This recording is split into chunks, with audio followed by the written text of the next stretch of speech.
Oh, that was weak. There we go. Better. Got it. It was a little bit of a wet one. It was like a wet snap. It was just like it wasn't ready for it. Didn't have proper form set, Gotcha. Nick, I could hear the muscles on that snap though. Yeah, the second one was strong. Yeah, dude, I got a good snap. Clap. Could do like the one hand clap too. Oh, that's the sound what? That's the sound of a man. Oh, I can get a little one.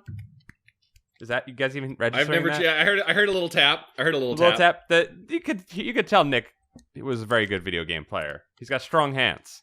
Dude, man, I could do both. I could do. Whoa! What the hell are you doing? You just like loose flopping your fingers?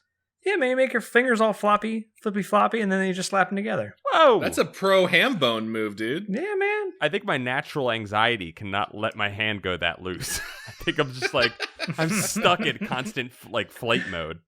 You just loosen up, and it's like, oh god, they're broken. They'll never work again.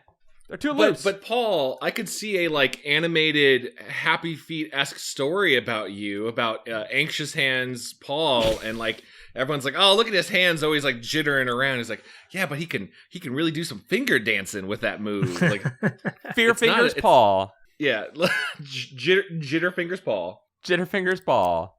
I would love to watch that. Chad, please write that movie. Dude, that'll be your quarantine script. Man, I've been trying to guess what's going to be like the hackiest quarantine scripts, especially the rom-com ones. But that'll be my quarantine script. It'll be like what's your antagonist? Is it the disease? Another rival? Well, there's the small A antagonist is another rival. The big A is obviously the corona. Okay, yeah. I think your antagonist, your low-level antagonist, is another rival hand dancer, and he has like muscular fingers where like everything, and he's like Russian, and everything is precise movements. It's like hard pistons firing. What's the drumming movie? Nick, you know it. Drumline? Stomp the Yard? No, Stomp the Yard's with the drummer man who you know the guy, the insurance guy who sells insurance now. Whiplash. The insurance guy. The insurance guy. All the things. I love that. The insurance guy. I love that actor so much. I know him as he's more so than good. that. J.K. Simmons. J.K. Simmons. Yeah, I always say J.J. Simmons now because he's J. Jonah to me so much. I know. He's that guy. But it's like that level. He's the antagonist, the foil of our main character is so good. He know those little finger symbols. Sure. You guys know what I'm talking about? Strap them to your fingers and you clap them together? Yeah, he's so good. He can play those, each finger individually, and can create cacophonous whiplash-level drumming with his hands. That's how good he is. Not my tempo, Paul. Yeah, we could do some Foley work and just like replace them with like spoon, like someone playing the spoon sounds. You know what I mean? I haven't seen someone play the spoons since I was in elementary school, and I remember seeing that, and my mind was blown. Well, not many of us can afford 2 spoons, so no, it's tough. Yeah, that was the real 2 silver spoons, especially. That's a really fancy spoon player. It is a pastime of the rich. You're right. Yeah, that's why the phrase "born with a silver spoon in their mouth" is because now they have an instant leg up in the spoon playing community. Yes, guys, I have a question for you. Yes, please.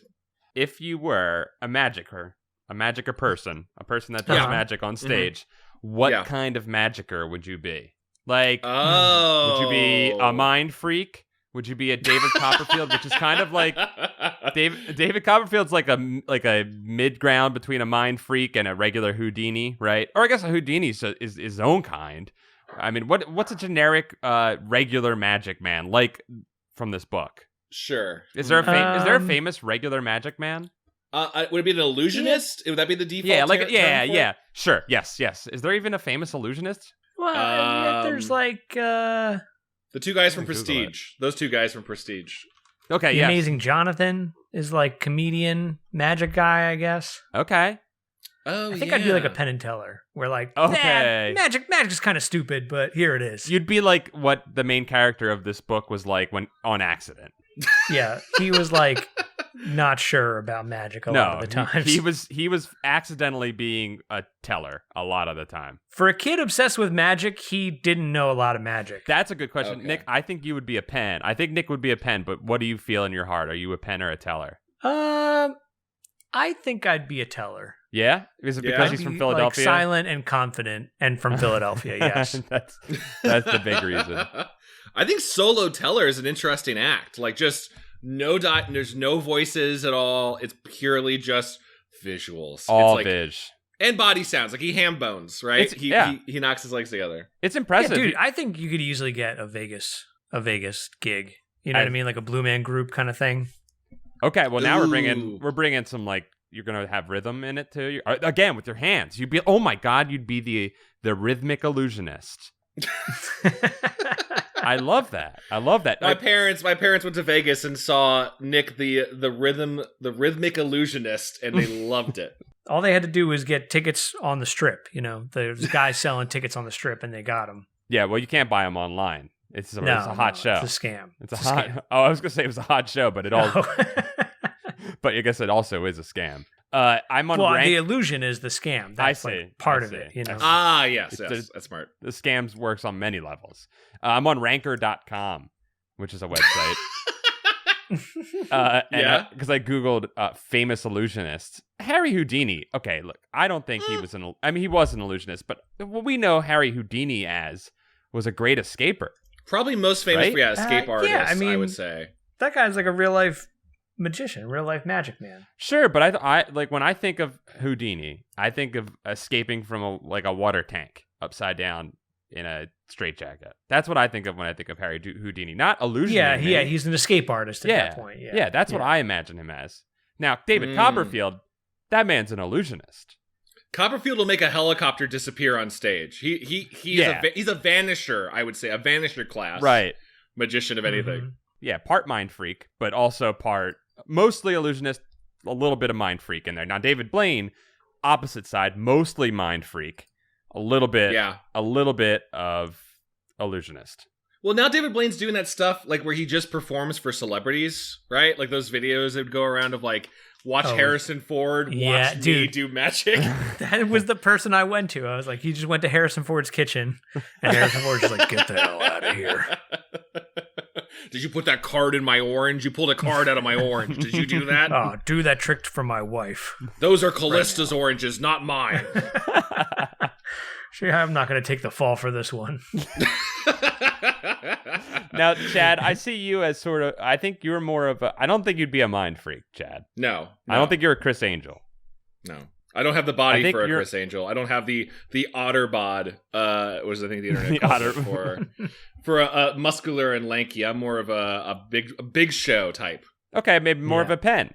Penn's not like he's just a tall guy.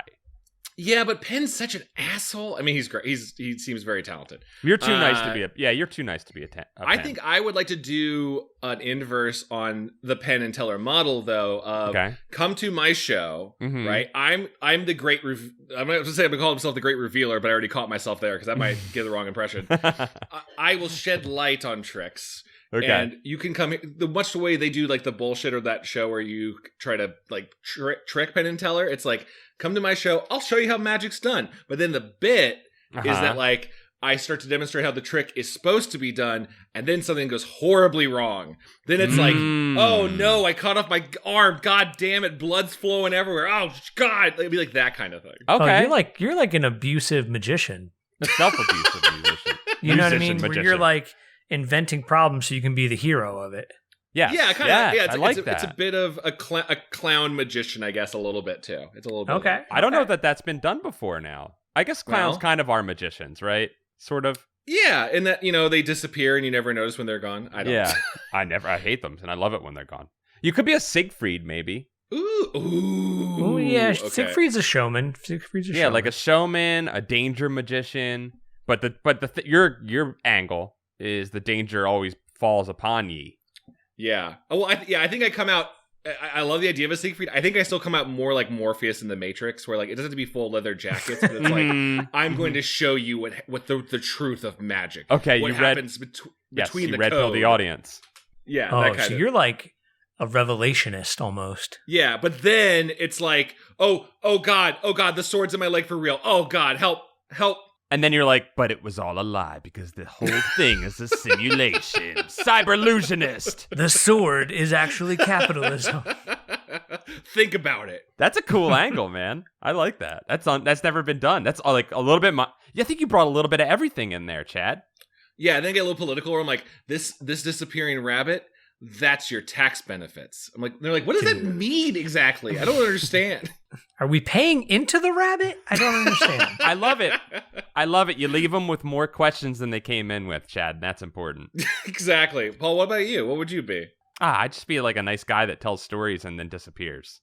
What, like you'd be like This American Life with a moth or something? I'd be like an Ira Glass that does like one magic trick at the end. Dude, Paul just sets up his desk in the field, explains to audience of one, and then just disappears. That's it. Here, I'm Paul Ritchie, the amazing storyteller. I'm about to tell you about a cloned cow. Would you believe that I am going to disappear? Oh, dude, you're just Jonathan Frakes. Okay. Or like, believe it or not. Or, what's his face? Do you believe in the power of a curse? So you're not doing tricks, you're just presenting facts. I'm presenting facts people. that are a little mind-bending. Dude, Okay. that's a good trick, man. Sure, I like that. That's a good call for it. I mean, obviously we're talking Well, about magic. hold on. I got the transition right here since we always have a good one. We nail the transition every time. Ready for this? Are you ready for this? Yeah. Like Jonathan Frakes, I will never have a bad hair day. Oh! Dude, there you go. We're in. We're not here to talk about Jonathan Frakes. We're here to talk about Bad Hair Day. Bad Hair Day. Welcome to Goosebuds. Welcome. We are joined. Dom is in the shadow dimension right now. He won't be joining us. We were practicing our illusions. We accidentally banished him to the shadow dimension. We'll have to figure out a way to get him out. The fifth dimension, as Yes. the Amazo calls it. Yes. And we're joined instead. We've done a switcho-changeo where Dom stepped into the cabinet, and coming back out is our wonderful, amazing friend Nick Murphy. Hello, Nick. Hello, Nick. Hello, hi. Nick, if you don't know Nick, Nick is a friend. He's been a friend for a long time. He does a show with me called Continue, where we play video games. Dom was on that show at one point.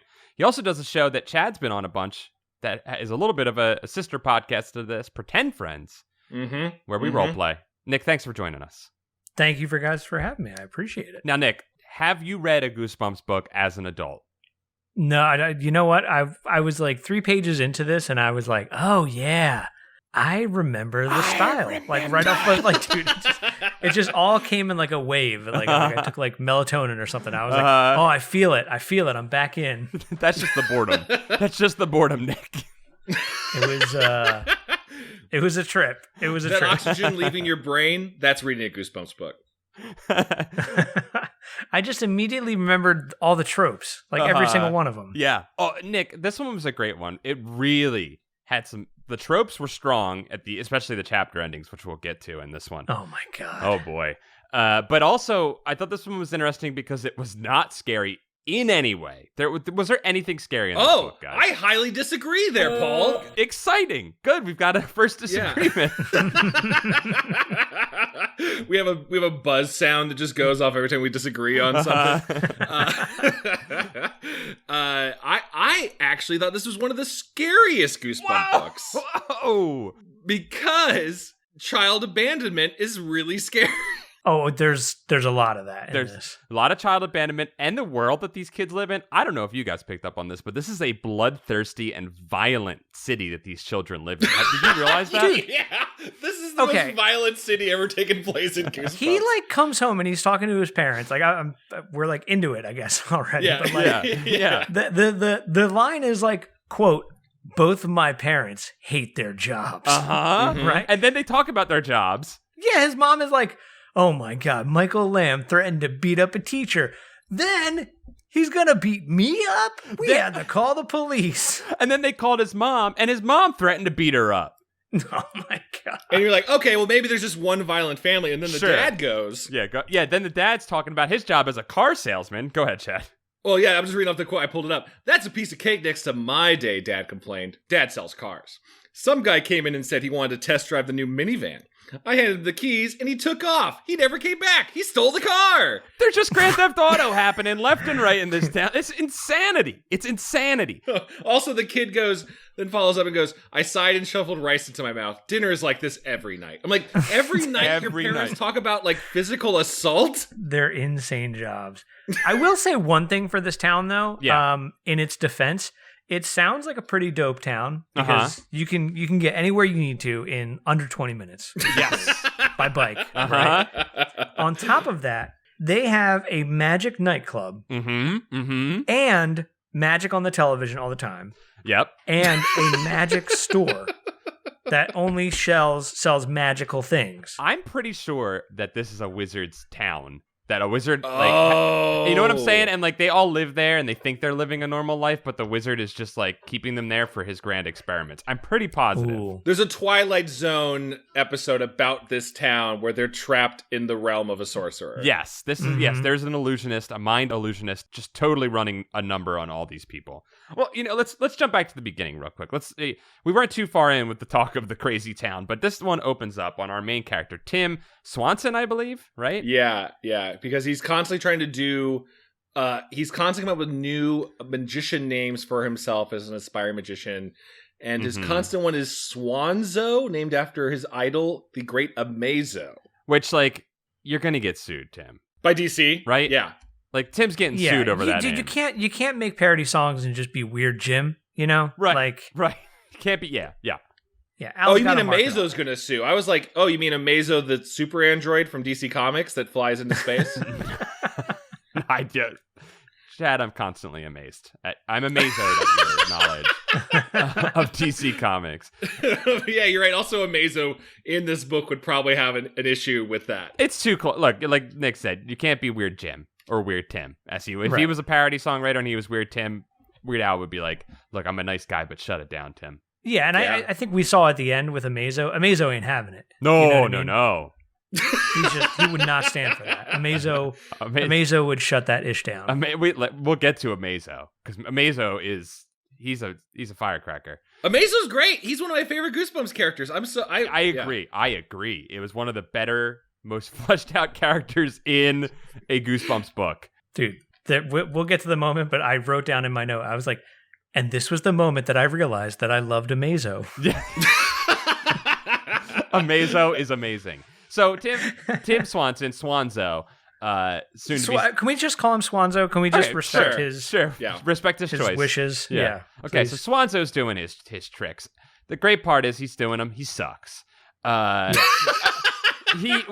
at first he's doing okay, but then his sister comes in who does karate and kicks his ass, comes in and throws his whole show off. She's both his abuser and his heckler, so his physical and mental abuser. She's also a little sister, by the way. Just to Paul, this isn't like a big sister coming in like doing karate. This is younger tiny sister. Little powerhouse. It's a little sister, right? A little sister who's perfect and has like he keeps describing how like cute his sister is. Who just karate chops people, and also mentioned during their time at the table that she also karate chopped a kid during school. Right, dude. Yeah, she's a cherubic Bruce Lee coming for his ass. Like, and Amazo is like constantly in fear of her and her powers. Like, I just picture this little like Rudy Cosby. Yeah, you know, like it's a blend between, if we're gonna bring it into real life, it's Rudy Cosby with the spirit of Scrappy Doo. Guys, please, I had to clarify. It's Rudy Huxtable. Sure. I'm sorry, you're right. You're right, Rudy Huxtable. Rudy Cosby. I knew what you meant. Well, Rudy Cosby. It depends on which version of the Cosby Show you're watching. Because I think at one point he was just Cos. Was he really? Oh, that makes perfect sense. I totally buy that. At one point he was like, I gotta strengthen the brand. Yeah. So he's doing his thing. His lead heckler, Ginny, his sister's heckling the shit out of him. Then she chops his ass. Then she kicks him in the stomach with a karate kick to the stomach. And then all of the kids who their minds were blown by Swanso's show begin to cheer and chant for his blood and for more assaults to happen. They literally are screaming. They're screaming for more assaults to happen. It's insane. They're going off, dude. Yeah, and also like Ginny is smart enough to know what all of the magic tricks work. Like, there's a point where she reaches in the middle of the show. She's like, look, and she reaches into Swanso's pocket. And it's like, all of these cards are the ace of clubs or whatever. Like, she's able to see through the bullshit. Ginny's my favorite. She's lucky. She doesn't live in a town of magicians where there's like a magician consortium. You know, although I'm not convinced that that there isn't one in this town. But she's lucky because they would have came for her ass because she was revealing secrets left and right, which is a big no-no. Yeah, dude. They would not stand for that. No. And you know what? Maybe that's why she was taking karate, because she knew they were coming for her. Yeah, she's the one. She's Neo in this Matrix that's going to pull the curtain back. Yes. So he gets his ass beat, and everyone laughs at him and leaves. I mean, but he's like obsessed with magic. Yes, which is admirable in a way, right? Yeah, it's good for kids to have a hobby. I don't look down on people who love magic. If you're really into magic and illusions, that's awesome. No. It's very cool. I will say the only thing worse than having to witness a magic show was to read about a magic show happening. Oh my God, Nick. The descriptions. Dude. Well, we'll get there. We'll get to that. That was nothing says great magic as no visuals and just a description of a thing that happened. You're like, yeah, I guess that probably was impressive. I guess. Yeah, I mean, I didn't know what her card was, but I guess that was it. That had to have been it. I guess I don't know. Wow, fascinating. Let's also talk about just want to call his other friend, the other main character of this, right? Is Fawz. Fawz, man. Fawz is Fawz, aka Foster Martin, but he doesn't look like a Foster. Quote, he's a Fawz. He's a Fawz. Chubby with a brown buzz cut. His shirt is always untucked. I feel like that's got to be a trope, right? It's got to be like a Goosebumps trope. Like that, the annoying little sister, right? These are... Oh, yes. Oh, okay. Nick. Oh, yes. These are very like, big as soon tropes. as that happened, I was like, I feel like those are definitely tropes. They got to be. Here's a trope that he loves. Every time he starts a book, he tells you the kids, and there usually are like two siblings. In fact, there's never more than two siblings. It's always just two. And he always gives their very detailed descriptions about their hair, their eye color, and if they're fat or skinny. That's like it's for the cosplayers, so they know when they want to recreate their costumes. And nobody's going to be the Fawz. I'm the Fawz, okay? When we go hanging out, I'm Fawz. You guys will fight over Swanso and Ginny, all right? Oh, God, I want to be the Fawz. Fawz is great. He's so good. His name does fit his description really well. I guess if he's Fozzie Bear, not like... I kept thinking the Fonz, but Fawz is pretty good. I was thinking Fozzie Bear. As soon as I heard the Fawz, I was like, this is Fozzie Bear. This is 100% Fozzie Bear. And like the way he describes him sounds like a little chubby bear boy, and it's perfect. So Fawz and Swanso, I'm not going to call him by his real name, decide to visit Swanso's favorite store, which is, as Nick mentioned before, the magic shop in town. What's the name of the guy that owns it? McFinster? Oh, yeah. Mr. Malik? Mr. Malik. I wrote that down and I was like, Mr. Malik? One letter off from Mr. Magic? Like, come on. Oh, I didn't even notice that. Oh, I didn't even get that. Good job, Nick. This is why you're on the show. Great job. So they go to Mr. Malik. He tricks them right away with a classic. And the funny thing is, it doesn't even end up being an end of chapter thing, which is like it's a perfect Goosebumps end of chapter where they show up and he has a sword coming out of his gut.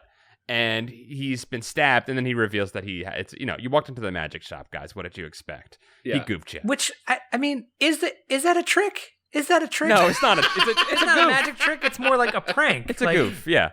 So this guy doesn't have a prank. Yeah, he doesn't have a magic shop. He's a prank shop. He's a prank shop. Okay.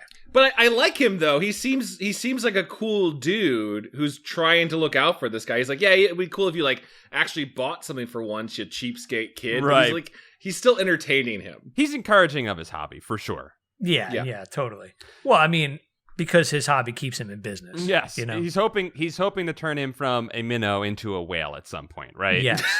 I mean, I don't think Mr. Malik really has a good business sense. I mean, probably he saw the Magic Castle, the Midnight Castle, the Midnight Mansion, whatever it's called. Midnight Mansion, yeah. Yeah, the Midnight Mansion opened up and was like, well, look, there's obviously a market for it. I need to capitalize on it. But then he kicks Fawz and Amazo out, or Swanso out, at 5 o'clock? Right.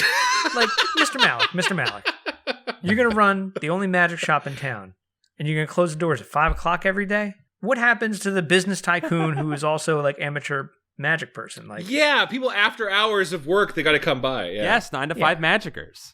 You know what I mean? You gotta you got to know your audience, dude. You can't, the hardworking magic enthusiast, they're working hard 9 to 5. I bet Mr. Malik's one of those jerks that like closes the store on Sundays. Yes. Yeah. He needs to learn how to convert. He needs an SEO specialist in his shop this minute.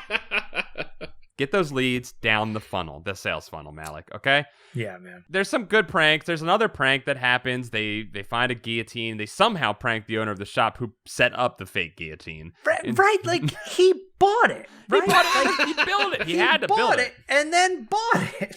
I'm pretty sure the guillotine doesn't have a real blade in it, right? There's no way there's a real functioning guillotine in that store. There can't be. But regardless, he's fooled by it. But then he decides to give the kids 2 tickets to paradise, the Midnight Mansion. He gives them 2 tickets to the Amazo show that's happening tomorrow night. But Fawz can't go. It's his mom's birthday.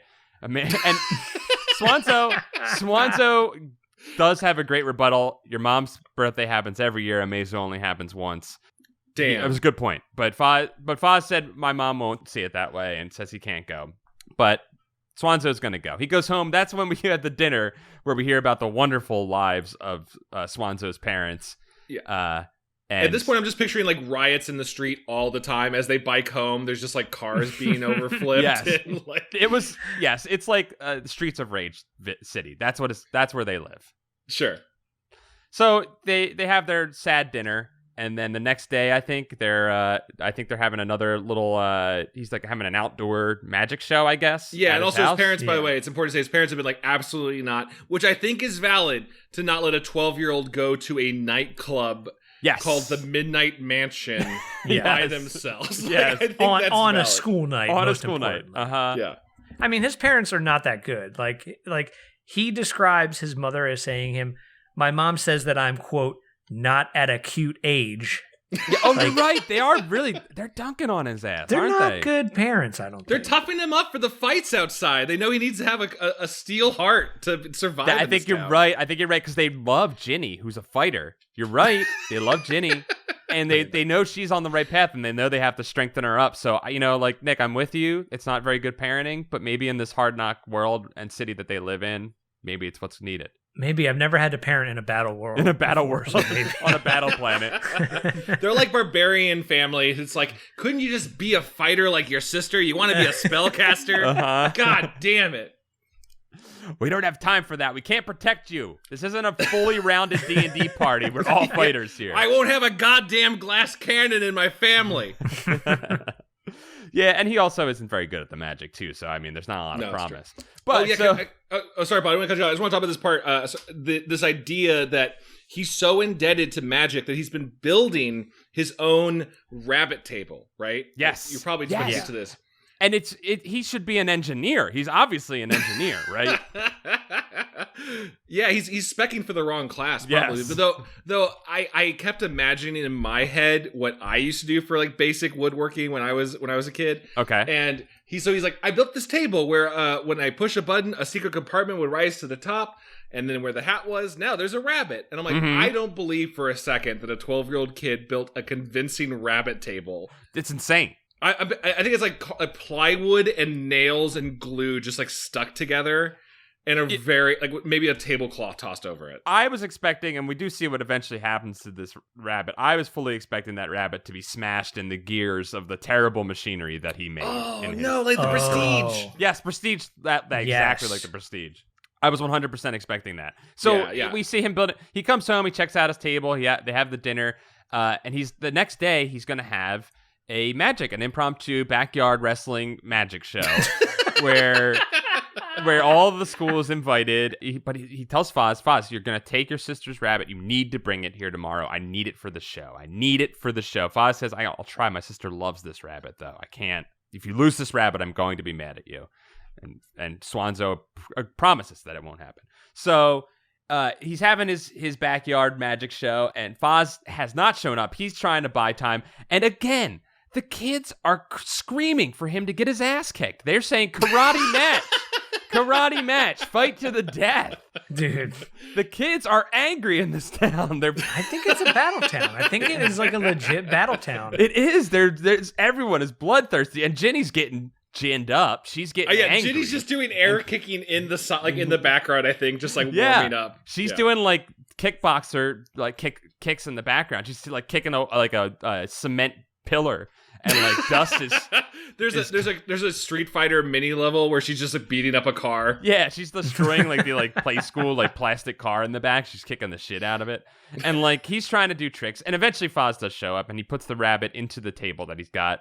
But Ding Dong Swanso forgot to put one last panel onto the bottom of his little thing, and the rabbit escapes. And then we have the great chase sequence of the book, where all of the kids in the party, I think they actually said, whooping like crazy, Ginny led the kids after the rabbit, which is like, in my mind, was like a Mad Max style like war party chasing after the war boys are out chasing after the fresh kill. Like, they're all whooping and going insane, and they're chasing after this stuff. And like, they catch the rabbit, and Ginny catches it with her karate skills. Yeah, I think this description was really important, because at this point, Ginny is magic herself. Yes. Where, like, they're all chasing, they're worried about this river that's foreshadowing for later, I guess. Like, and they're like, oh, stop yelling at him, you're gonna scare away the rabbit. And I don't know why they'd be doing it, not you, Swanso, but, like, Ginny's somehow able to Naruto run faster than them all, and she karate leaps in front of the rabbit and swoops it up. Like, I am genuinely impressed by she Ginny. Does what we did in our Spooky Squad episode that we made for our YouTube short film, where she karate kick magics herself over to it. Yeah, totally.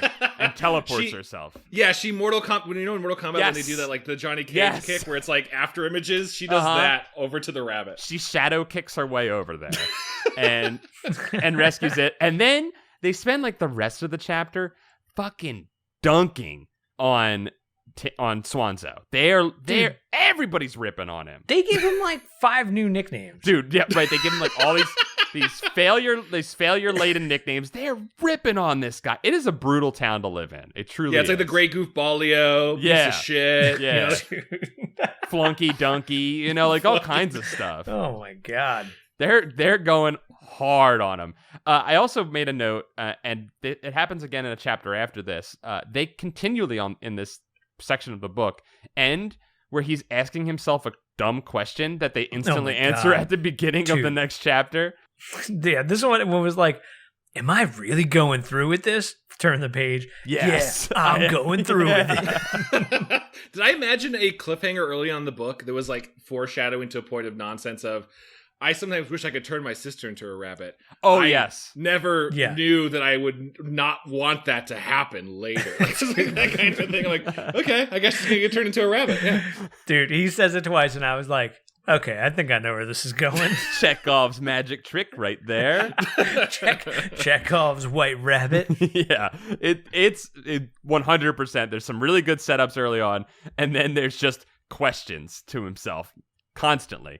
But so the kids are beating the shit out of him mentally and physically.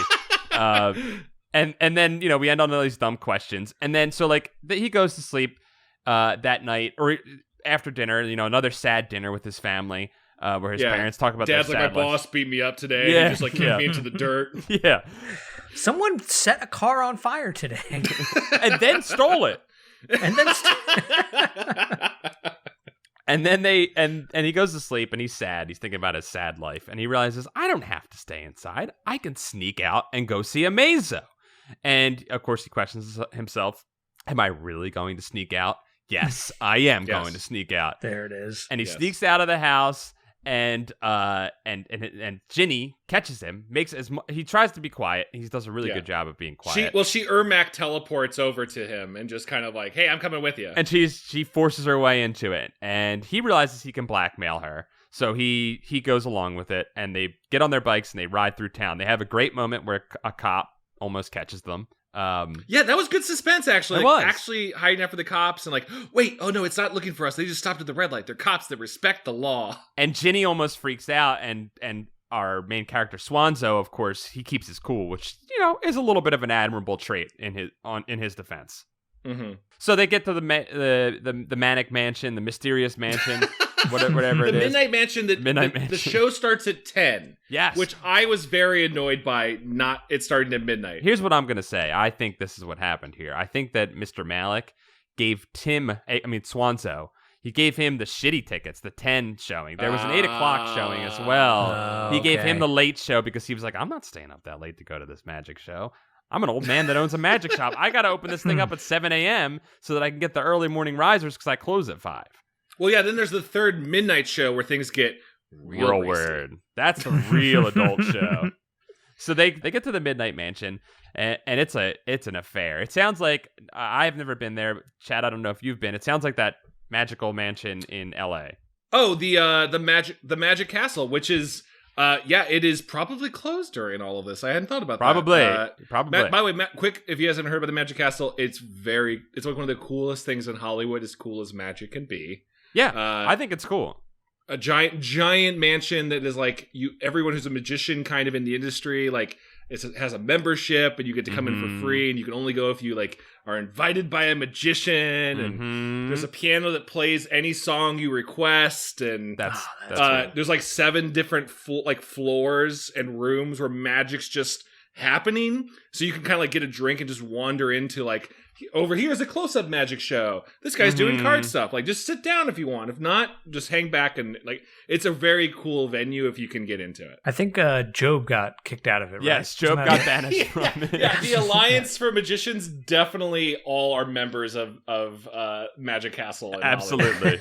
Absolutely. Yeah, it's cool, and that's the vibe I was definitely, and I have a feeling this was based off of that. That's the vibe I was getting. But it's like that. There's people showing up in their best. There's like vampires. Like there are straight up vampires. Vampires from another Goosebumps book showed up to this without a doubt.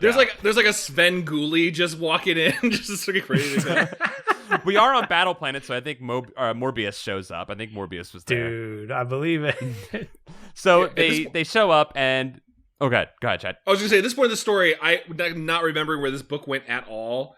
I was like, maybe this is actually like Monster House. You know what I mean? Like, maybe this is all creatures and ghouls. That would have been, dude. It should have been like the all-star cast of Goosebumps books showed up to this monster mansion. Right? Well, after some hints of some ventriloquists, I was like, right.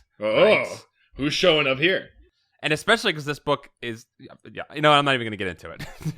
Sure, you were right. It should have had Slappy in it. Slappy's ass should have been in a seat at that show. Maybe he was. You know what?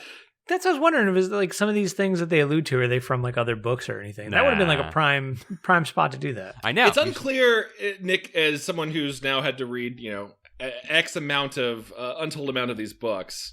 It's never clear if there's intentional Easter eggs or just RL/the author forgot about a thing in a previous book. Right. Exactly. There's some weird diatribes though. Like which part? They describe the woman who used to own the mansion. That was an interesting bit. Well, I thought that was also it was like kind of adding to the mystique of Battletown because she threw rocks at people, apparently. Wait, what? I completely skipped all this. She was rich and stingy, and she wore ragged old clothes and ate nothing but peanut butter. P.S. Sounds like a dream, right? Mm-hmm. Yeah, sounds great. When people tried to visit her, she screamed, "Go away," and threw rocks at him. Then she died and sold it to a businessman, and he turned it into a nightclub. What's the point? Why did the kid need to know that backstory? Yeah, by the way, what about the detail, just particularly the detail, because I just now remembered this, I looked it back up. The phrase, she was rich, but so stingy, she wore ragged old clothes and ate nothing but peanut butter right out of the jar. That's like a typical Tuesday for me. I don't get why that's such a big deal. Man, I like peanut butter all the time. I got nice clothes, too. It's fine. You saved it. You saved enough money to buy those clothes by eating all that peanut butter. You deserve them. But yeah, she means nothing for this story. She is not foreshadowing. She is just a fun little side tale. Fun little detail. Just a word count filler, basically. We're about to get to more of that, Nick, because that is definitely happening. So they show up and they present their tickets. Ginny and Swanso present their tickets to the creepy bone man that runs the door, and he basically says, "Oh, you kids are coming in here alone without parents? I don't like it, but go ahead." Yeah, my phrase, "I don't like it," is it's like he's been coerced into having to let it happen. Yeah, maybe someone was, maybe he's got orders not to deny anyone at the door. Who knows? It's probably not the shadiest thing that this guy has had to deal with in front of the Midnight Mansion. You know what I mean? Yeah, right. Yeah, it's more like, please just like don't bring cocaine into the club, please. And then he's like, they're like, "Well, I'm gonna do it," and he's like, "Well, this is Battletown. I don't like it, but go ahead." I don't like it, but feelings have no place in Battleton. But what Battleton says goes. So they go in to the Battletown Midnight Mansion show of Amazo, and he puts on a page filler chapter or two of magic. Oh my god! This is just describe what RL or the author thought was an amazing show.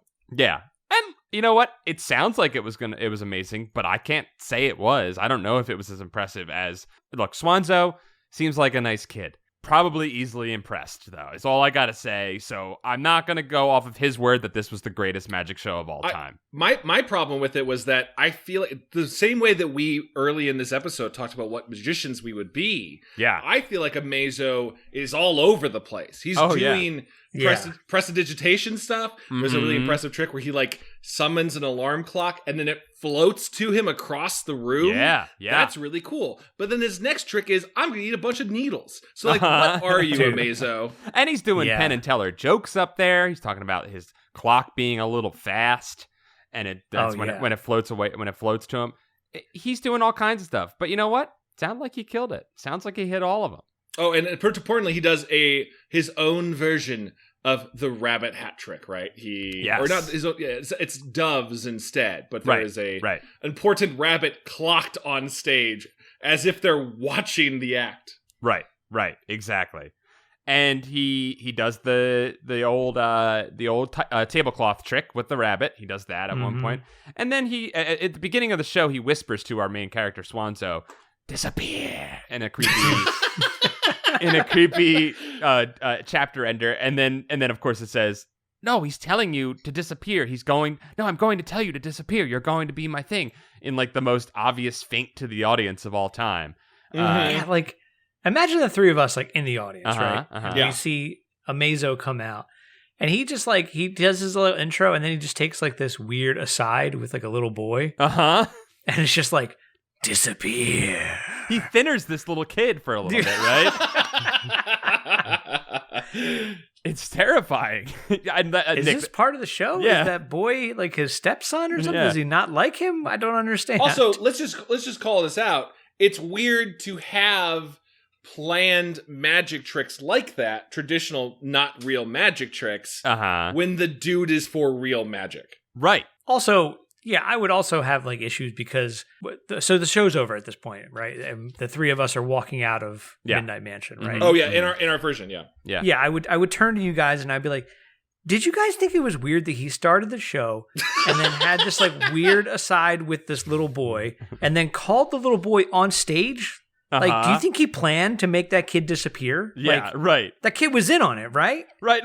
He really telegraphed that kid was in on it, right? That was the least sleight of hand thing of all time. He just told the kid, hey, I'm going to spin this thing around. You're going to fall down a tube and just hang out there. Yeah. And I'll pretend you disappeared, right? Yeah. I think I also would have been to you after the show, been like, hey, it's weird that they allowed kids in this nightclub. I think I would also have called. I heard that kid on the way in say that his parents were coming, but they never came. They never showed up. And then he talked about him in the middle of the show about how they had an emergency and they didn't take their kids with them to the emergency. They just left them. Those poor kids. Hey, you know what though? This is Battletown. Those kids are on their own. You're right. This is Battleton. They got to learn to stick up for themselves. And then we fist fought people all the way home. Yep. Did our home ways punching. So we just described everything that happens during the show. He does get called up. Swanso gets called up and then gets put into the Disappearo box and slides down a slide into a creepy basement where he is locked inside of it. And he's just locked inside of the basement. This is where I genuinely thought this was one of the scariest parts of any of the Goosebumps books. Yes. Is actually being trapped. He describes the part of the detail that really got me was he's waiting down there and he's really naively oh, well, I bet Amazo's got to wrap up the show. And then he'll come down and then Amazo even disappears upstairs and he doesn't come down. So he's well, he's just waiting a second. But the part where he describes you can hear the crowd leaving and tables being put up and stuff, that genuinely would have freaked me out. Oh, God. That was scary. And then where he talks about water torture because there's a dripping water faucet in there. And I was like, why does this kid know what water torture is? But then again, Battleton. Yeah. It's just part of the day. It's Tuesday. Tuesday in Battleton. Yes, this is just Tuesday in Battleton. well, in a non-Battleton lens, this was where my red flags were starting to go off. The wee-woos were going off because this is the stuff that's happened so far. A guy who runs a magic shop, aka already a shifty character, knowingly gives tickets to children to go to a nighttime show. A bone man allows these kids in, even though they're clearly probably lying. And then now a third adult has trapped the child who no one knows is there. Right. In a cellar, seemingly done. I'm like, oh, this is some goddamn cannibals who are going to eat a kid or something. Like, I was like genuinely worried for Swanso at this either point. Cannibals or like a Saw type situation. Yes. Here. Yes, very much so. I was getting heavy But like, Saw. where was Mr. Malik? Like, wouldn't he be there?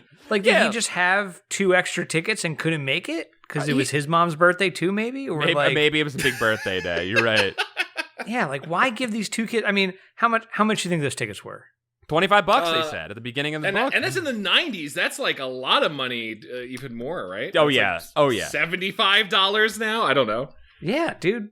Mr. Malik just like not showing up or just giving these 2 kids $50. There's like, no way he can show up. This is a room full of marks for his store, man. He's got to get out there and shake hands. Dude. You know? Right, dude. He's got to get out there. Yes. Maybe that's why he closed at 5. Yeah, he closed at 5 and didn't go to the show because he was putting flyers on everyone's car while they were at the show. Yeah, that. Oh, he was calling. He was calling outside. There we go. Yeah, he was yell or whatever it is. Yeah, he was barking. He was barking at them to get in there. Yeah. So Swanso escapes the basement though, and he has like this like Stockholm syndrome moment where like he's just been locked in a basement and abandoned by Amazo, but he's like, oh, I can go meet Amazo now. And he gets really excited. And he goes to Amazo's room. He finds the name on the door, which for some reason Amazo has a door with his name on it in this random place that he's coming on tour, as if he isn't here every single fucking night. Yeah, it should be a piece of white paper with a Sharpie written Amazo ? Put on the board. Yes, I hope it was that. And he knocks on the door. No answer. He peeks in and he sees Amazo staring at the wall. And he tries to go in and talk to him, and it says, "Get out of here, punk!" And he gets freaked out, and he's like, "What a dickhead!" And he decides to leave. But on the way out, he sees Amazo's briefcase of magic tricks sitting there, the property of Amazo, and he goes, "You know, that guy's a piece of shit. I'm gonna take his trick thing and take it home now." And he steals the trick thing, and he runs out of the mansion with the trick thing, and he's being chased by 2 guards. He sees Ginny. Ginny says, "I don't know where my bike is." Cliffhanger. "Oh, my bike's over there." And they come back and they find the bikes and they hop on the bikes. And I don't know if you know this, guys, but we're reading this book in 2020. But back in the 90s when this came out, the guards in chapter 14 actually had guns and not flashlights in their hands.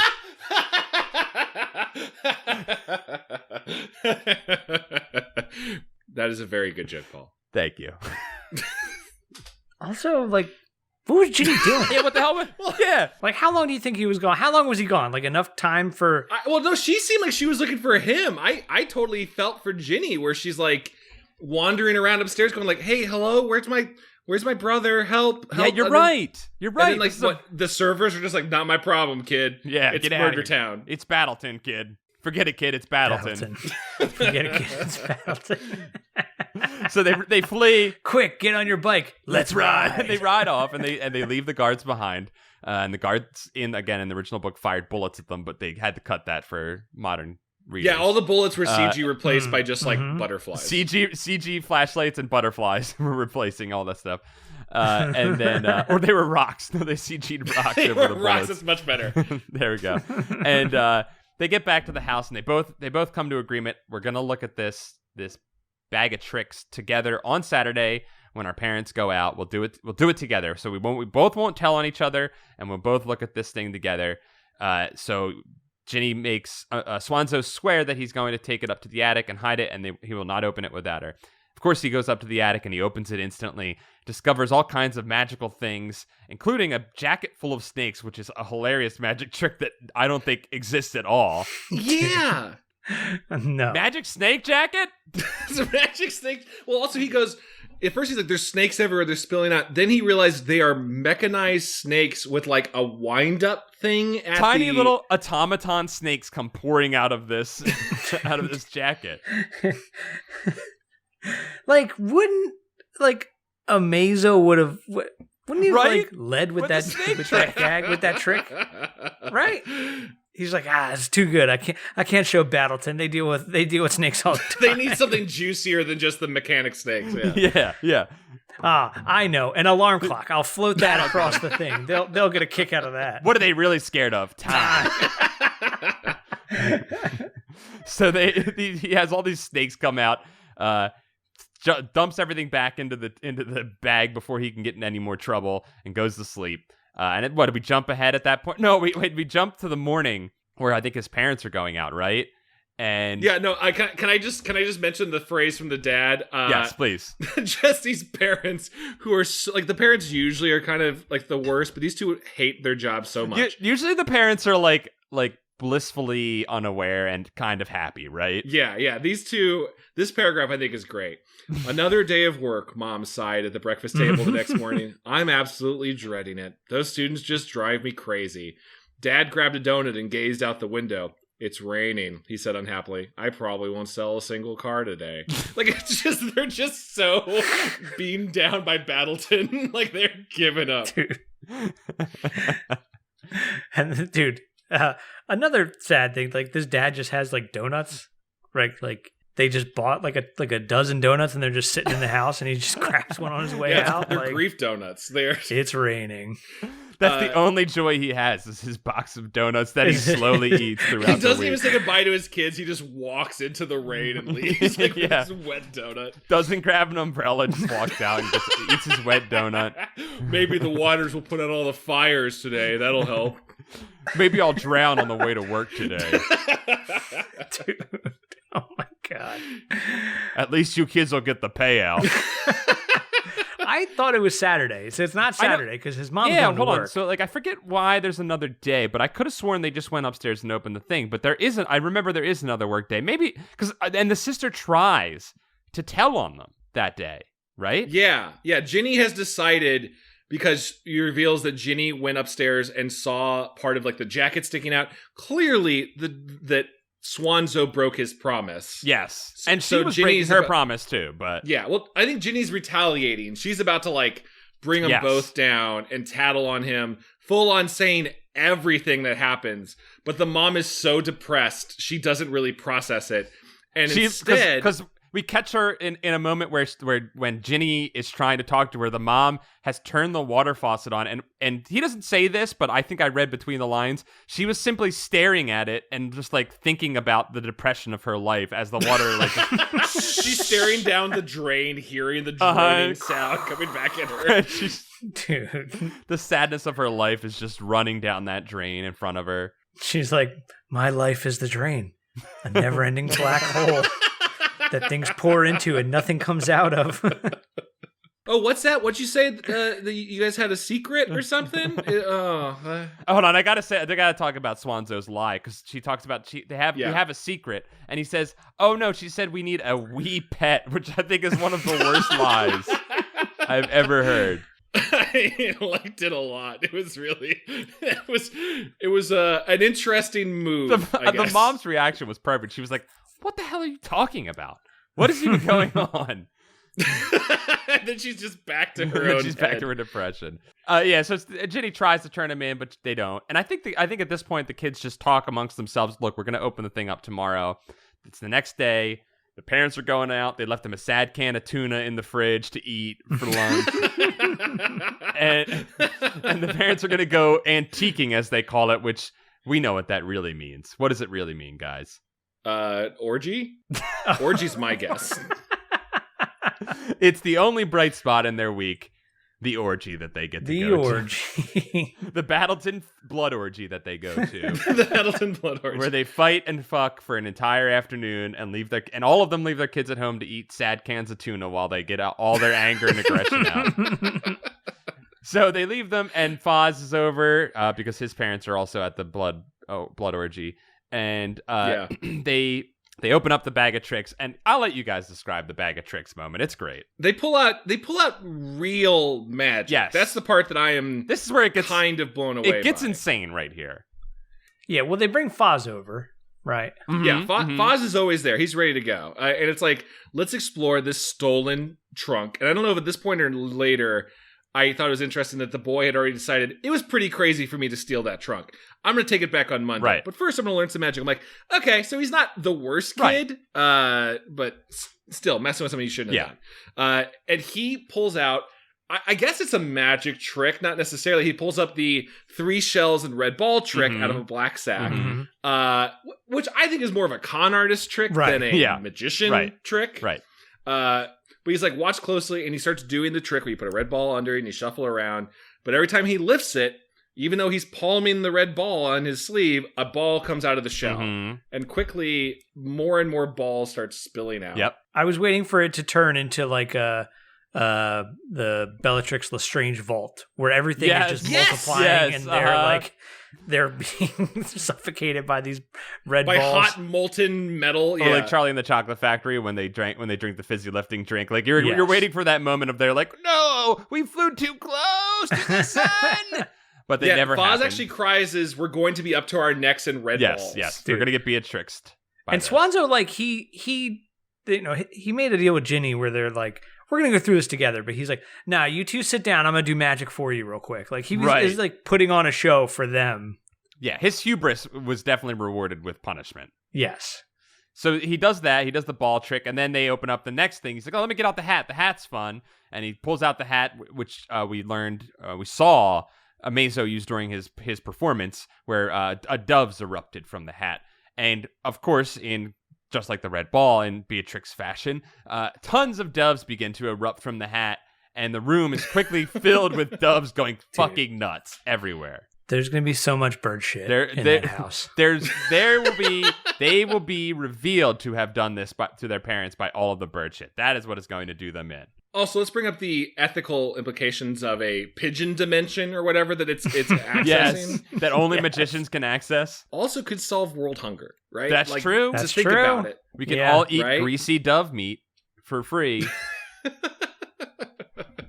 I just want to call it the part. I had anxiety during the rest of this book because the detail of how he cleared up the red balls is they quickly tried to pick them all up and scoop them into the black sack, and you could hear like bubbling of more balls being produced inside, and he slammed the lid shut on. Like, no, that is a problem you have not fixed. That is going to be really bad. You literally swept it under the rug. That is a climate change problem that is going to erupt in 50 years from now, without a doubt. There's going to be a trash island in the ocean that's just all of the red balls that this trick made. So they take everything outside. They're like, we're returning this thing. It's dangerous. It's too dangerous because I think the snakes also escape and start doing stuff. Yeah, the snakes come out. Yeah, it starts getting crazy. Which I guess we could have had the doves could have killed all the snakes and eaten the snakes, and that would have been a little bit of a solution to the problem. But whatever. They take it outside and they're starving. Fawz this entire time has been talking about how he's starving. They're setting that up. They set up that justification real good. Yes, they do. And they pull out a carrot out of the box because he's looking for, I think, instructions on how to use the things. Sorry, that happens next. Find a carrot. Ginny's like, I'm so hungry, and she takes a bite of the carrot, turns her into a rabbit. It finally happened, right? It finally happened. It paid off. There was a lot of establishment and a lot of build up to it, and they definitely made it pay off. They made it work, and she gets turned into the rabbit. She still has her kicking prowess. She keeps kicking them as a rabbit, which strong legs, so that makes sense. Yeah, she's even more deadly. Yes, exactly. Yeah, it's a worse situation for Swanso. So he's like, I got to figure this out. So he looks for a clue on how to stop this with maybe an instruction manual. Finds it. It blows away, and then we have like I guess kind of like a Pixar-esque short film moment where they're chasing this piece of paper throughout town, trying to capture it. Well, it's a recreation. The wind in Battleton is insane. Yes. They mentioned that other tricks, like he pulls out some scarves and those also get blown into the wind. So it felt like they were doing a repeat of the chasing of the rabbit earlier, but now it was just a paper of instructions. Yeah. There is some nice poetry in this one, right? It does rhyme a bit. It rhymes. It rhymes, George Lucas. It rhymes. It rhymes.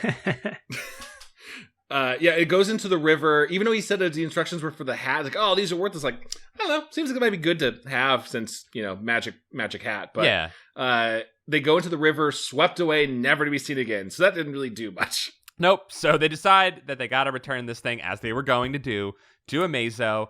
Swanso decides to hold the briefcase ransom until he turns his sister back into a human. And so they return to the Midnight Mansion, but it's closed, guys. Which I'm fine with. I also was like, that's not even a big surprise. It is a nightclub, and this is Saturday at 2 p.m. at best. I am not surprised that no one is there. Yes. They got to clean the place, guys. Learn a thing or two about adult life, kids. So they find a back door and they sneak in. They do a light B&E and they break into the place. Mm-hmm. And they go down to the basement where Amazo's room is. Again, I guess he has a residency here this week. I don't know.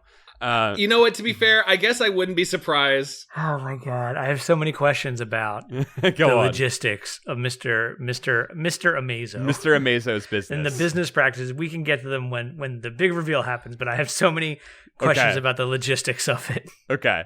If there any magicians who listen to this show, we would love to talk to you about what is industry standard, including are you expected to sleep on the couch of the magician theater that you are performing at that week. Yeah, it's like being in a band. Yeah. Oh my God. So they go down, they find him, and they go back to the same setup. He opens the door and he sees Amazo sitting there in the same place, in the same position that he found it when he left him the other night when he got called a punk. And he walks in and he talks to Amazo for an entire chapter, only to reveal that it was a dummy the entire time that he was talking about. A wooden dummy. He's a dummy. He's a dummy. He talks to a dummy for a whole ass chapter. He can't figure it out. And then Amazo, the true Amazo, shows up. And you guys seem to really like Amazo, so I'll let you explain this reveal. They're trying to figure out. They're like, it doesn't make any sense. He's a puppet. Oh my God, I can't believe it.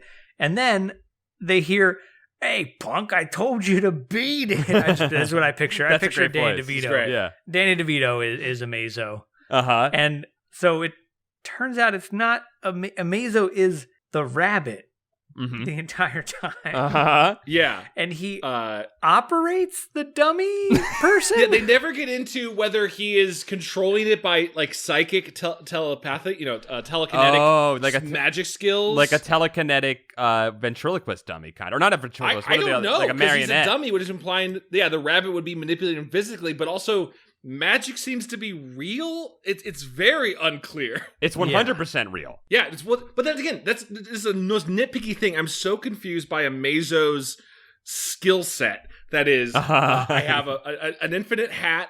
I have infinite red balls.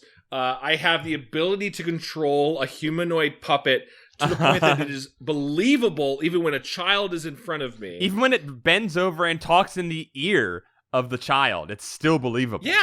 Yeah. But then he needs mechanical wind-up snakes. So what the deal?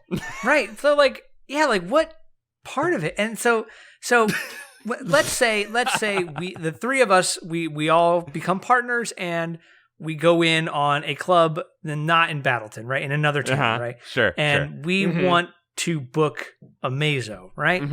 So in his rider, like you were saying, Chad, there's no hotel room, right? We don't need to book a hotel room, but is it part of his rider where he just says hey, I don't need a hotel room. I'll just stay in the club part, right? And you're like, okay, I guess he just wants to save money and he can he's being pocket, thrifty. Yeah, you can pocket that part of his fee, I guess. And then when you're interacting with him, are you interacting with the dummy? Do you talk to the dummy? Right? I guess he tricks you too. Is he tricking you the whole time? It's so confusing. I would like to have seen one detail where as the kid is breaking out of the back the basement at the beginning, and when he goes to Amazo's room the first time, a PA leaves a envelope of cash outside the door and goes, "Thank you, Amazo, really appreciate it."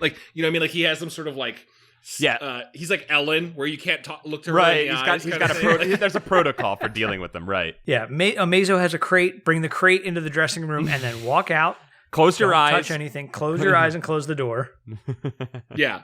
Don't worry about just the rabbit shit everywhere. Don't worry about it. Do not clean that up. Do not clean that up. So we can talk about the other part of this detail. This is already a pretty crazy ending to a book, I would say. And then Amazo, the rabbit, doubles down with you're immediately going to go like, oh, well, probably one of his spells went wrong.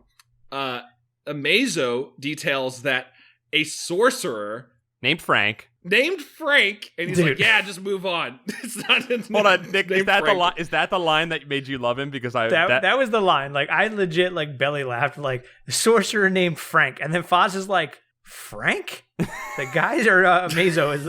I forget who says. Oh yeah, Swanso is like, wait, his name is Frank, and then Amazo takes offense to this. Like, yeah, a sorcerer named Frank. You got a problem with that? Your friend's name is Fawz, and you're getting on my case about Frank? He makes fun of Fawz's name. It's like, I was like, that's it. I love him. I love Amazo. Amazo was amazing. Amazo was actually very funny. There was some of the funniest writing so far in a Goosebumps book. I agree. Well, also the detail of the backstory between Amazo and Frank is fascinating. He says he was a magician. I'll read this quote from the page I have it pulled up. Here's what happened. I was at the height of my fame. I was the most brilliant magician in the world. I made appearances on all the top TV shows. I had millions of fans.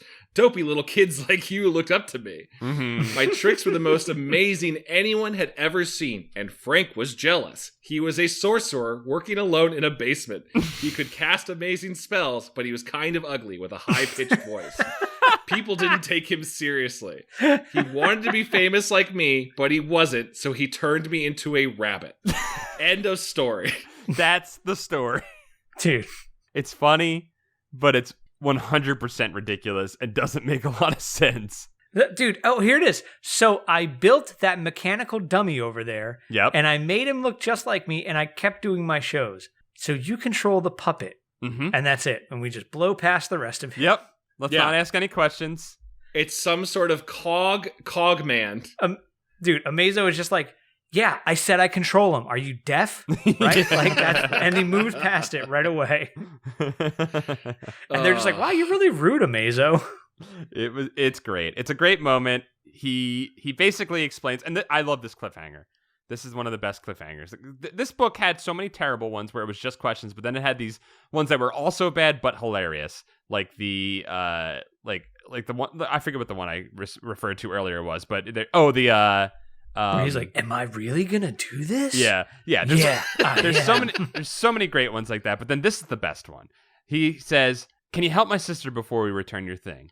Before we return your bag of tricks?" And he goes, "There's nothing I can do for her." Dun dun dun. And then the next chapter begins. There's nothing I can do for her because it's gonna be okay in a couple of hours. Yeah, it's the doctor from Arrested Development that's constantly like, "I'm sorry, your father's gone. I mean, he left." Yeah. Yes. It's exactly that. It's hilarious. And what a great, it's so bad, but so funny. Turns out, all she's got to do is chill for a little bit. She just took 2 bites of the carrot. It's going to wear off in a half an hour. So they could have kept the bag of awesome tricks and gotten away with it. That's true. He could have pawned that stuff to Mr. Malik. He could have taken that whole bag. Oh my God, he could have traded. He could have made so much money. Oh my God. Oh, that is a Twilight Zone situation right there. Dude. He had. Well, speaking of that, let's talk about the actual full ending, because this is like 3 pages away from the end. And this is the most like Goosebumps choose your own adventure ending, where it just kind of like goes down a weird hole. Right, and just ends. It just ends. Dude, there's so many loose threads at the end of this where you're like, okay, wait a minute, what? Hold on a second. So like Swanso sends Ginny and Fawz home. Yep. And it's just like, I'm gonna hang here with Amazo for a second and get a heart-to-heart with him. Gonna talk to my idol. I'm gonna meet my idol, right? Yeah, and never meet your idols. Especially if they've been turned into a rabbit. Yes.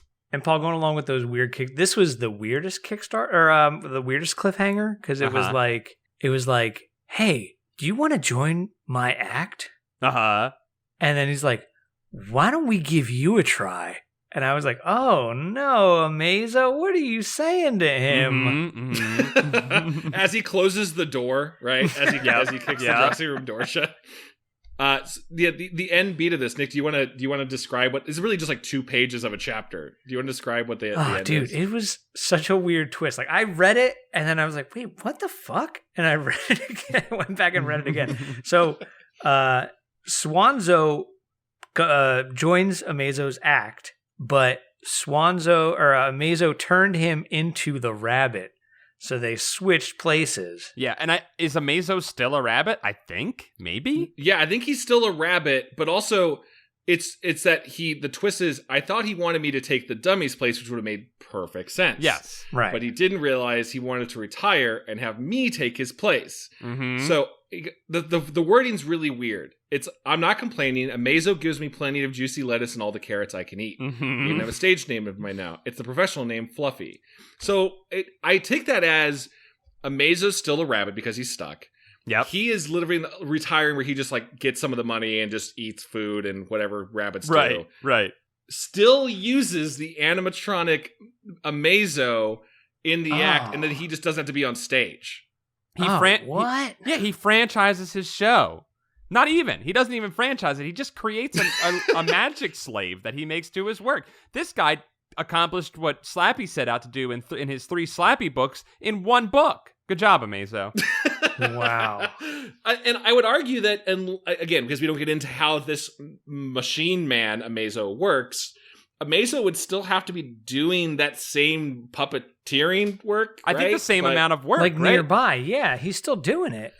But now he's just got another person on stage. Now he's just sitting behind the curtain, just pulling all the strings. Yeah. Here we go. So, but I don't like hiding inside the black top hat, and I hate it when the Amazo dummy pulls me up too hard by the ears. That really hurts. It's it. He's just treating this kid like trash, but he loves it. I don't know what was this supposed to be saying to us, guys? I got to the end of it and I was like, what was the point of that whole story? I think it's follow your dreams no matter where it takes you and no matter who gets burned in the process. Even if you're miserable as hell in your dream. It was the story was driving towards a surprisingly sweet kind of conclusion of like, you went through hell today, but here's the thing, kid, you can be in my act.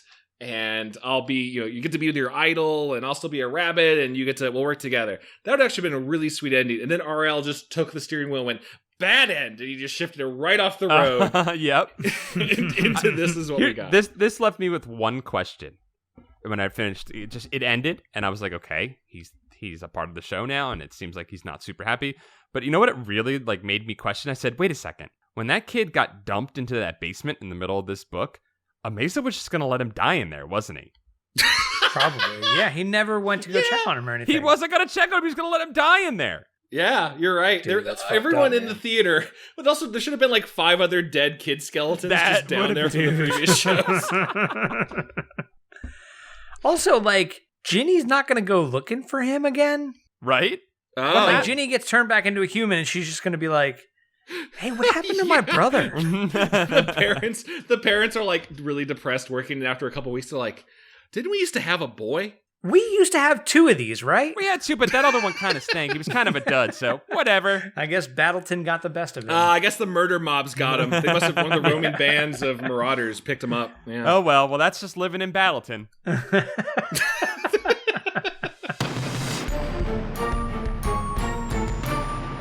Nick, what did you think about your Goosebumps reading in the modern day? I liked it. It made me feel like a voracious reader.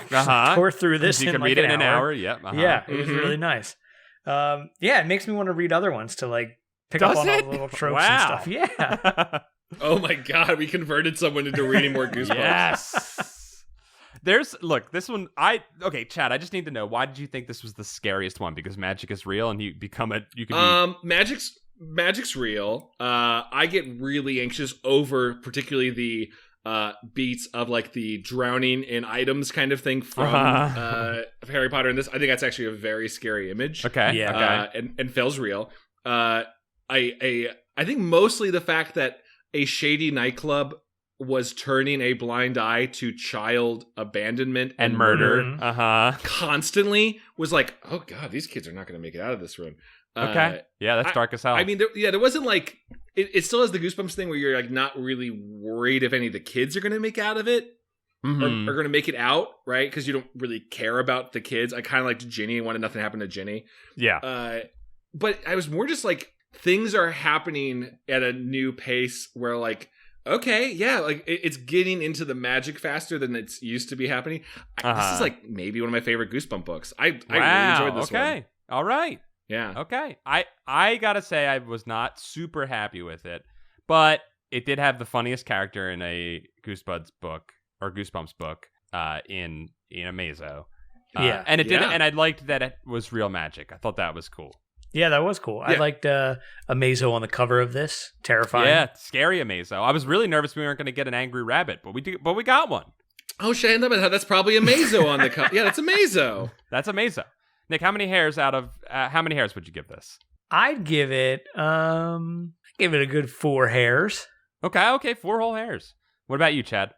Out of how many hairs? Sorry. Hey, it's your scale, man. There's a lot of rabbits anywhere. I'd give this a good 9 out of 13 hairs. Wow. For a kid's book of like getting into shit, I think this would be a pretty good one to read. Okay. All right. Despite the stupid nonsense ending. I'm going to give this a Friar Tuck hair. It's good around the edges, but when you get to the middle, there's not a lot there. Guys, this is like a pretty interesting point for one of the later books in the Goosebumps core series. I just wanted to share with you guys going through the Wikipedia entry for this. There is, chronically, I wanted to see how often Amazo pops up, right? Oh, Amazo comes back? Well, in other Goosebumps stuff. Apparently in Goosebumps Series 2000, in Return to Horrorland, at a magic show, Amazo's doing tricks. That's a nice little Easter egg. No pun intended. And then also Goosebumps the game, which is one that we haven't played, the 3DS one. Okay, yeah.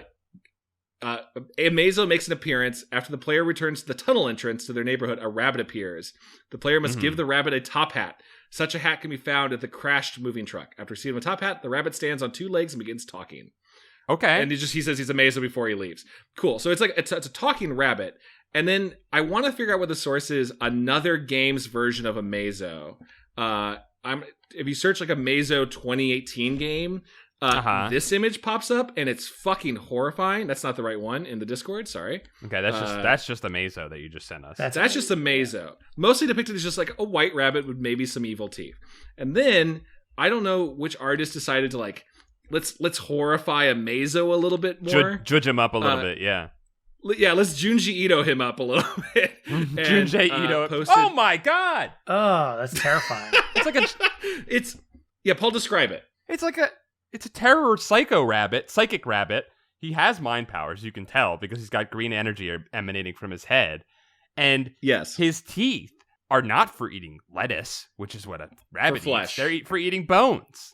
Oh, that's terrifying. It looks like the rabbit from the Twilight Zone movie. Yes. Oh, yes. Yeah.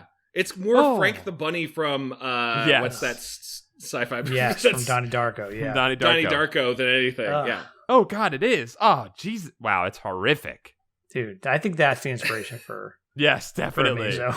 Definitely. That with Hare. Oh boy, horror. Pure horror. Rabbits are terrifying. Yeah, when you blow them up and you give them real claws and mandibles, very scary.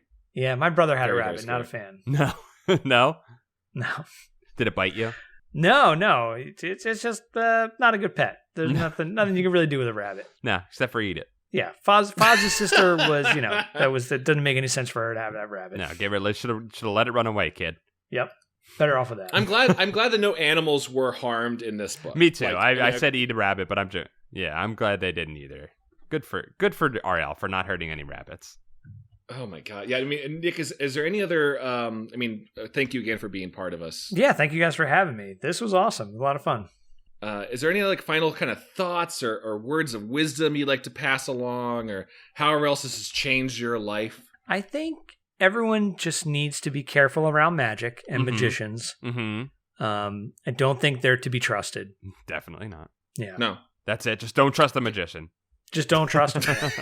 I mean, their point of existence, like their they're in the business of tricking you. Yeah. You know what I mean? Tricking is my business.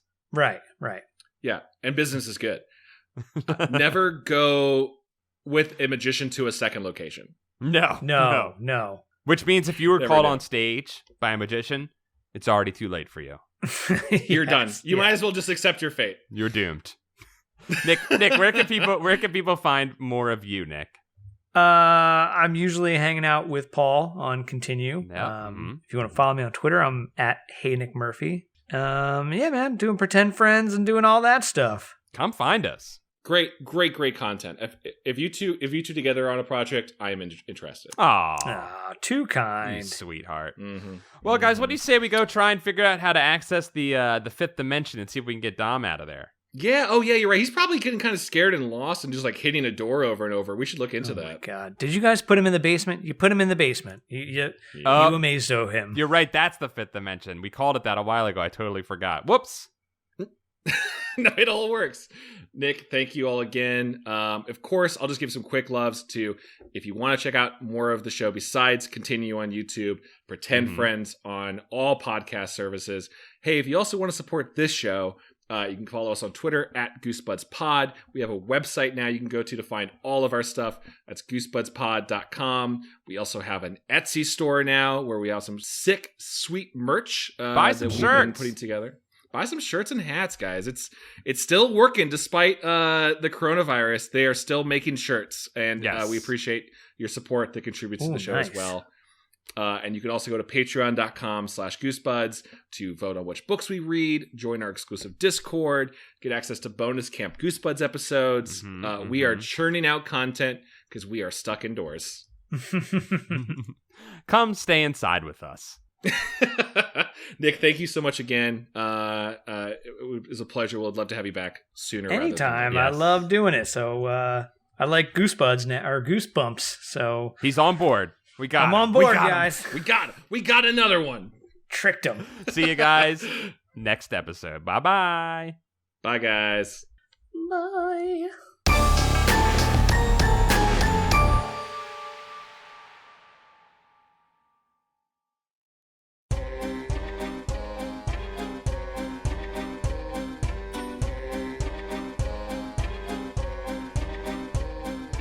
This episode of Goosebuds is brought to you by our wonderful Patreon supporters.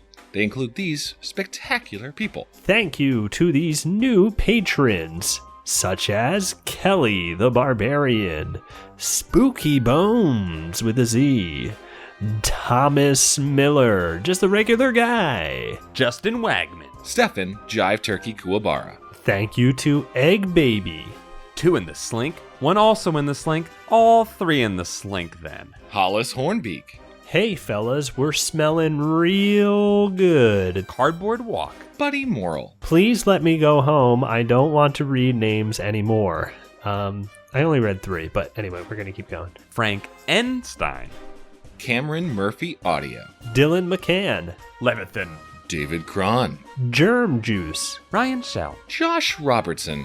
Jonas Evan Voltson. Tommy, Lord of the Swords. Howie. Michael McDowell. Sean Manogue. Vincent Modica. Mike Lanteri. Calamity Carl. Heath Robinson. Nathan Dolzal. Jacob the Rough-Handed. Connor Church. Nick Hinkle. SNES Chalmers. Rug. Alicade. Arachnid Delight. Up and Champ. Clayton C. John Pigeon Hat Barber. Sam Bambino. Fred Atkins. Nick Johnson. Luke Noodles. Mel Dipson. Scotty Pippin. Alicia Grafe. Mickey C. Stephen Day. Anthony Kuwabara. Not to Pearl Henderson. Kate and Franklin. Brock Graham. Jared Mason. Chip Handsome. Hugh Boland. Jim Greaves. Jared Nutty. Joe Gorman. Joshua Lopez. Matt McClellan. Carl. Zankeef.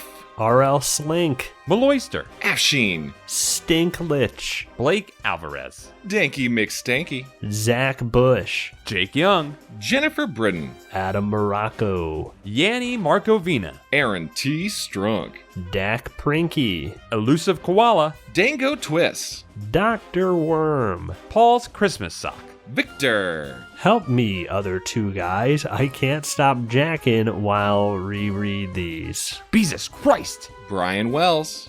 Jeremy Bowser. Boney. Zenticles hasn't done a funny name on Patreon in a while. Don't worry, Zenticles. You got a new one lined up, I'm sure of it. J.R. Chip. Boss Skeleton. Drew Applegate. Ryan Carroll. Brooke X. Becca McWilliams. Sadie Kitson. Christian Vanskeever. Jonas Blotterman. I wish R.L. Stein were my dad. I do not. Corey Shelley. Stealth Bates. Megan McCormick Mason. Zach Zyball. Joseph Miranda. Nathan Whitmore. Joe. Patrick Reynolds. Plushy Pal. Low Belly Hate Me. Scott Colopy. Hood Lemon. Brian Hobgood. Jason Crooker. Horse McPowers. Jeremy Lowe. John Keaty. Ninja Breadman. Nathan Remick.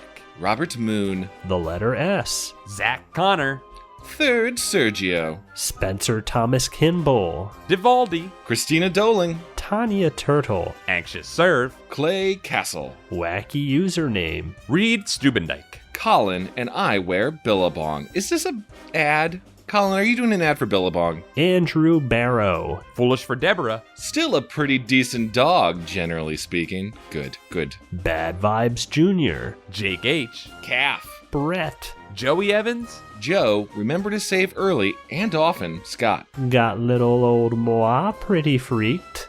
Jordan Lockwood. Matt, the half-court warlock bachelor. Manuel Aviles. Carewise Gamgee. Nigel Pardo. Robo Obvious. Joe Spooky Digital Ghost Tierney. Paul Grasso. Chick. Patreon _ donator, yo. Trans rights. Fuck yeah. Elliot Thompson III. Valhalla Black. Walter Frazier. Russell Gore. Swaggy Yolo Squire. Ishak Arafin. Your shoes are untied. Tom Whitman. Maddie. Adam Bauer. Deja Monet. Matthew Cryptozoophilia. Ashley W. Cameron Hansen. Reinfected. Juan Walapena. Cameron. Chaboy Mrs. Purple Ketchup. Stiggy Van Peepers. The gas leak was never fixed. None of this is real. Please wake... It's cut off. I'm sorry, friend. Please wake me up. I don't know. Danger Tits. Tyler Penner. Wonder Skin. John the Howling Eye Duda. Alan Saylor. Jordan Slamsey. Llama Consultant. Chosen One. Lordzer. Andrew Jadzik talks to Joe Pera about Goosebuds. Gregory D. Warren. Muscles Bear. Etienne O'More. James Roy. Parker Lee. General Lee Depressing. Mikey Jello. Stinkline the Goblin. Lots of fantasy fiction references these days. Goose Time. Sam Hash. Chris Nelson. Cardamom Birkenbino. Taylor Dix. Clay McCarty. Lord Cornwallis. Alistair Perez. Dakota Campion. Y'all ever, lick on socks? Bradford Coulter. Jacob Foster. Yeah. Cody Redfield. Keith Halcrow. Andrew Evans. Dylan Vaughn. Milky Bar Nuggets. Daddy's Happy Apple Boy. Jinkei. Shay Day. Elizabeth Steenweg. Jonas Engman. Timothy Misodoulakis. Rich Hilborn. Yoplin. Toothless Barry, the Whistler Bostowitz. Baz Gerritsen. Trendy Moron. Chris Pittman. Aiden Alexander Dace. Dan. Wesley. Dylan Eats. Joshua Jacobwitz. Just Garrett. Thank you all so very, very much. We love you.